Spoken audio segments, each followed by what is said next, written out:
Welcome to episode 2 of Beyond the Walls, the series where I cover the current hot topics for Embark Studios games, the finals and the in-development Arc Raiders, their communities, and things like Easter egg discoveries. In this episode, I'm going to jump neck deep into the state of the finals, so that's player numbers, the recent experimental changes to the cash-out mode, as well as the future of the finals for casual players. So, some of the tamest topics to deal with, right?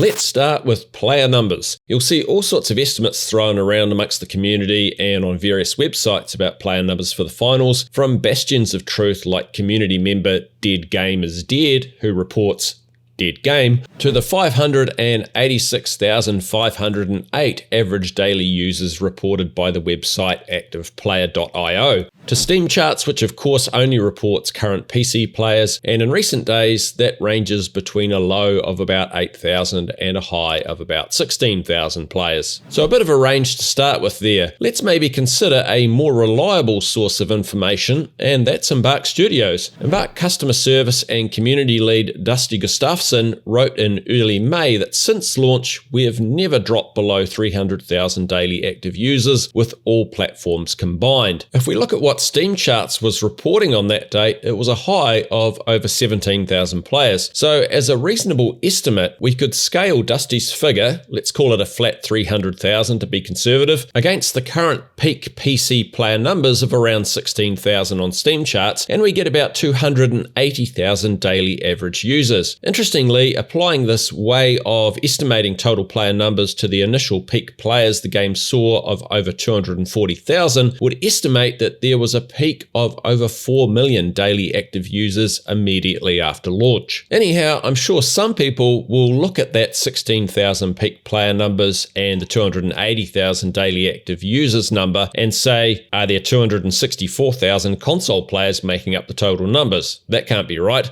You're right. It's not right, right?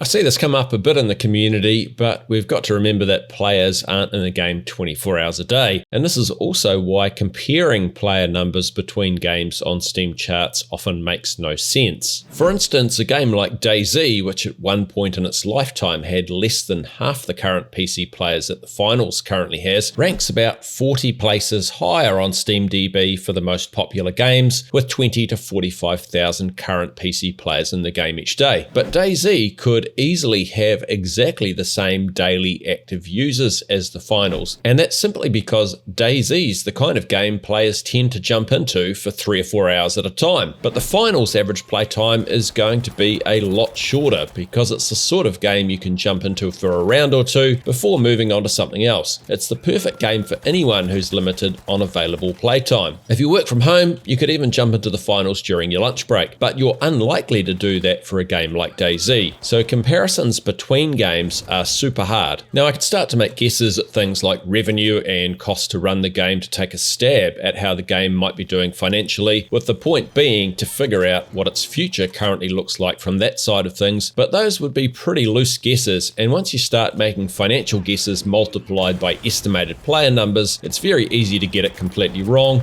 or at a minimum, have a suite of comments saying I'm wrong regardless of whether they view it positively or negatively. So I'm going to avoid a guess involving any numbers. However, we might get a better indication of that side of things during Nexon's next earnings call, which is in early August. Right now though, if I had to guess, I'd say that the game is probably running somewhere in the ballpark of cash flow neutral, so neither making much money nor losing much money, which if correct would potentially put Embark Studios in a position where they do have time to work on the game with the aim of making it more popular. For the purposes of this video, let's assume it's either in that ballpark or more successful than that, which says that I'm assuming player numbers allow us to consider the path ahead for the game. It goes without saying that Season 3 of the finals has been challenging for many players and the developers alike. The removal of cash out as the ranked mode, with it being replaced by terminal attack, has drawn widespread criticism from the community from day one of Season 3. And to be more specific, well, some players just don't like terminal attack, the main issue is not having cash out as a ranked mode, as opposed to if Embark had just added terminal attack as an alternative ranked mode. But Embark said that they made this change for a reason, and that was so they could experiment with changes to cash out in World Tour, which we can kind of consider as a semi-ranked mode, as it's more of a straight grind to the top than a true ranking system. Anyhow, what I and many community members don't understand is why Embark needed to remove cash out from ranked so they can make changes to it in World Tour. I mean, I think all they needed to do was maybe call it Cash Out Experimental in World Tour, and everyone would have understood what the plan was. Cash Out in Ranked stays as it is, and the World Tour Experimental version will have changes made to it through the season. And those that love Terminal Attack can play it Ranked if they want to. That seemed like a strange decision not to do that. But it's a decision that's been made, and now the real question is, what changes does Cash Out need to it to improve? With this week's update 3.6.0, we saw Embark's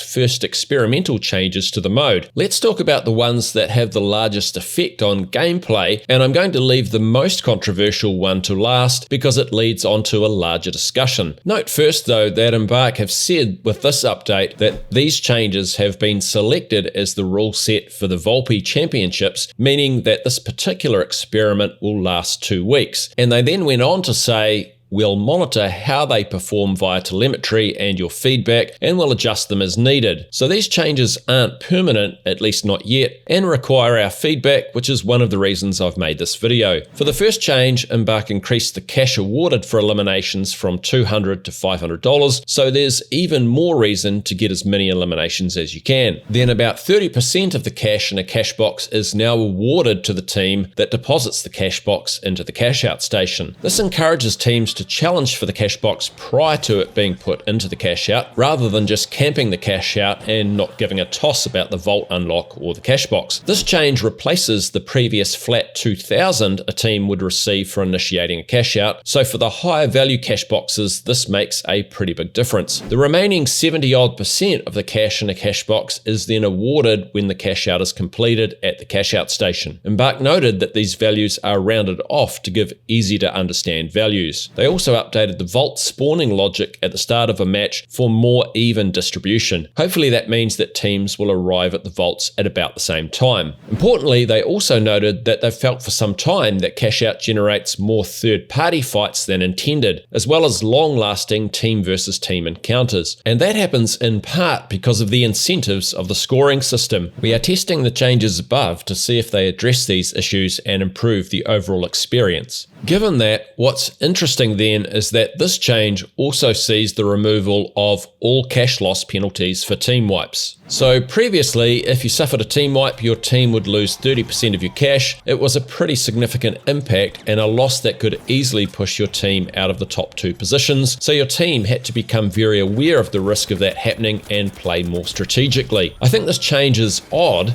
given that Embark want to reduce third partying. Now a team that's leading and not really at risk of being beaten can run around the map third partying at will with zero repercussions. If anything, this change actually makes third partying more likely, not less likely. However, I do think the other changes all work pretty well, but this is a good talking point around how teams should be rewarded and penalized in the game, so that teams have to walk the fine line between risk and reward many times throughout a match. I think it's that push and pull of risk and reward and how that challenges teams to assess both of those things that has the potential to make cash out amazing. Here's how I think that should work throughout the mode. In general play, your team should get awarded for eliminating a player or for an assist that counts as an elimination. In other words, if you do more than say 2/3 of the damage to a player and another team just happens to finish them off, both teams should get awarded for the elimination. At $500 per elimination, kills really matter, and they need to be accounted for fairly, not just given to the team who did the final damage. During general play, and in fact any part of the match, the risk of pushing for those eliminations is that if your team gets wiped, then you should be penalized for taking too much risk, because that means you have to take measured risk and judge where that limit is. But what should the penalty be? Being a cash-centric game show, maybe the penalties could be considered like a tax. I mean, previously it actually worked that way. The cash you lost didn't go to your opponents. Instead, it just evaporated out of the pool of cash in the game, kind of like a tax. Community member Raladin and I were chatting about this, and Raladin suggested the following method of team wipe penalties, and I really like it. Like a progressive tax system, the amount you get taxed for a team wipe should be equal to the percentage of the total pool of cash that your team has at the time your team wiped. Here's an example. The current total cash pool is 60,000. Your team's leading and you have 30,000 or 50% of the cash pool. The second place team has 15,000 or 25%. The third place team has 10,000 or around 17%. And the fourth place team has 5,000 or around 8% of the cash pool. So if your team gets wiped, you lose 50% of your cash, taking you down to 15,000 or equal with the second place team. Conversely, the fourth place team would only lose 400, meaning that they have more encouragement to take risks in order to try and qualify, whereas your team faces significant risks by being wiped. This will mean that the leading teams are less likely to third-party opponents, while lower placed teams are encouraged to do whatever it takes to make a steal and push back up the places. Now, before you say, hey Rockhound, nice idea, but this seems way too complicated, like are we supposed to break out an abacus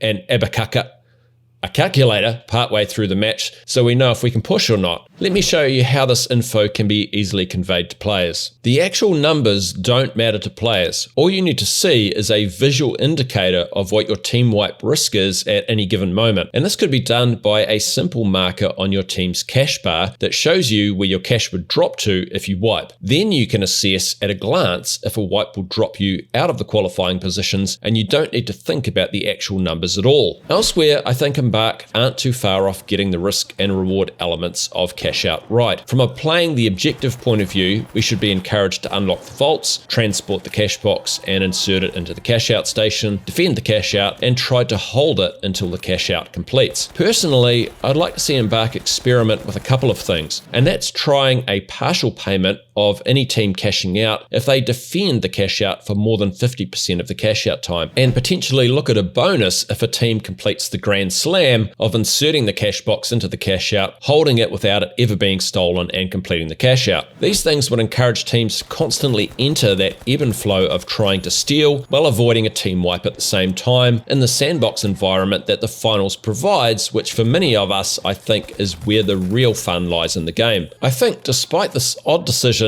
about team wipe penalties, that the next couple of phases of Embark's experimentation with cash out will be really interesting, and I'm very hopeful given this initial experiment that we're going to see the mode back where it belongs, but also soundly improved.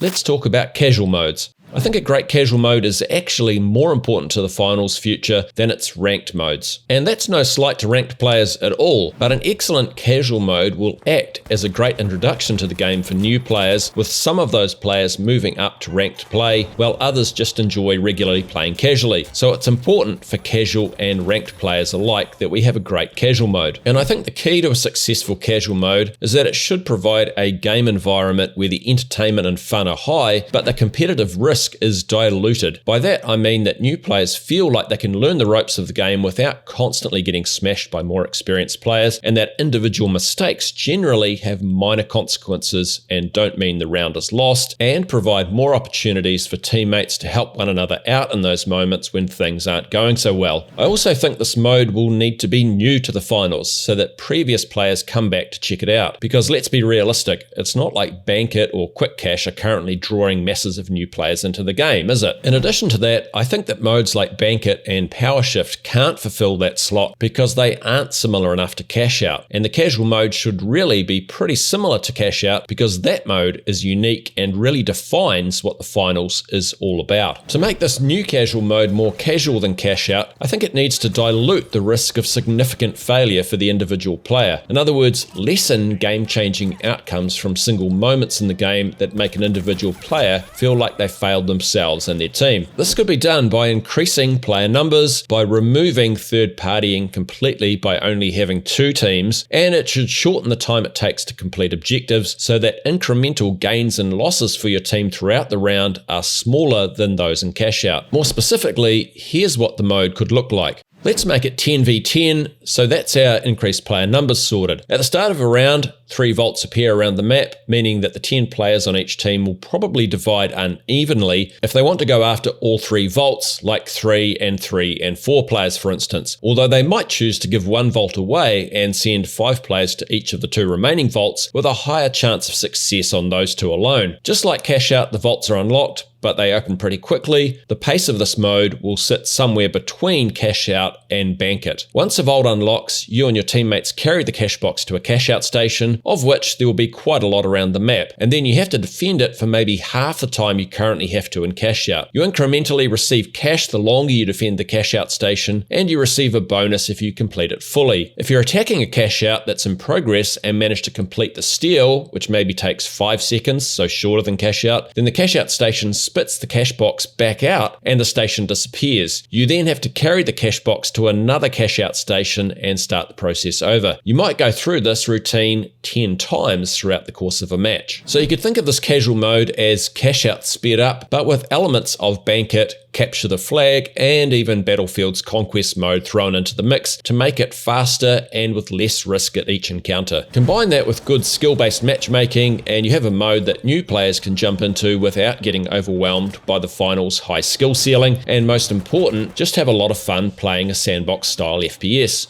Let me know what you think about the future of cash out, especially the team wipes, and this idea for a casual mode that is attractive to new and returning players in the comments below. But let's wrap up what is already quite a long episode of Beyond the Walls with a couple of quick Easter egg updates. Firstly, 4 days after we received the first piece of official art since early February, we got another from Embark Studios co-founder, chief content officer and executive producer for the finals, Rob Runison, with this image titled WRD3HM. That title likely stands for White Rabbit, Dolphin, and Three-Headed Monkey, which of course are the in-game Easter eggs that we somehow need to combine into a password that will unlock level 3 of the main Easter egg puzzle. Just like the previous image, plenty of clues have already been uncovered by the Easter egg hunters, as you can see from this annotated version of the image created by Hunter Atsuhiro, including this equation x plus y plus z equals the circle with a dot in it, which looks like the astronomical symbol for the sun. All of us Easter egg hunters are currently looking at how all these clues might help us come up with the password. And lastly, back in early February, I made a video about an Easter egg involving these roses that can be found on and next to the park bench in the practice range. We know that these are linked to a significant in-game Easter egg, and earlier this week, Rob Runison mentioned that the biggest Easter egg in the game is 330 meters in length or height. Then Hunter Impervious wrote the word beanstalk, as in Jack and the Beanstalk fairy tale, and when Hunter Pirate Larp replied the roses to that, Rob gave his usual eye emoji confirmation, and the same when Pirate Larp wrote the catchphrase from the giant in the Jack and the Beanstalk story, fee fi fo fum. So we know we're onto the right path here. So we currently think that the Easter egg might involve us finding a way to grow one of the roses into a giant rose bush that might bust through the roof of the practice range. Potentially supporting this idea, Hunter Fears noticed that one of 4 lights reflected on the practice range floor from the ceiling is golden color, which could potentially be linked to the giant's enchanted goose that lays golden eggs in the fairy tale. And that's about as much progress as we've made so far. I'll keep you posted if we make further discoveries. Before I go, I mentioned in the last episode that I have new merch available right here on the channel. This week we're adding a couple of awesome desk mats that Demeister has made for the Duhtopia Discord, where I hang out a lot, and proceeds from these will go directly to improving the Discord for all of us. If you want to join us, there's a link to the Discord in the video description below.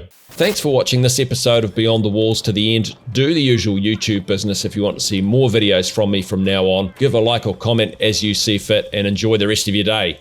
Kia kaha. Stay strong. Everybody knows the world ain't right. Down on your knees, get up and fight.